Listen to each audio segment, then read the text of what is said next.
আসসালামু আলাইকুম।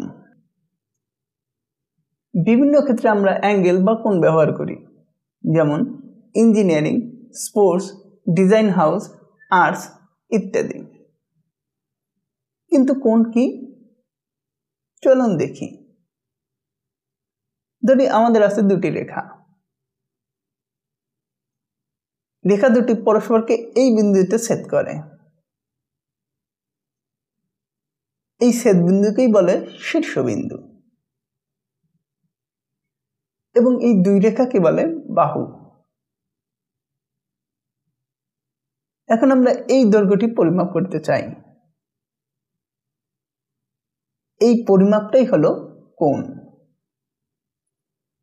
কোণকে এই চিহ্ন দ্বারা সূচিত করা হয়। এটাকে আবার থিটা এবং অন্য লেটার দ্বারাও সূচিত করা হয়। কোণকে ডিগ্রিতে পরিমাপ করা হয়। কোণকে আমরা যদি রেখা থেকে পরিমাপ করি তাহলে সাধারণত দুই ধরনের কোণ পাই, ধনাত্মক কোণ এবং ঋণাত্মক কোণ। পরবর্তী ভিডিওতে আমরা কোণের বিভিন্ন প্রকারভেদ নিয়ে আলোচনা করব। ভিডিওটি দেখার জন্য ধন্যবাদ।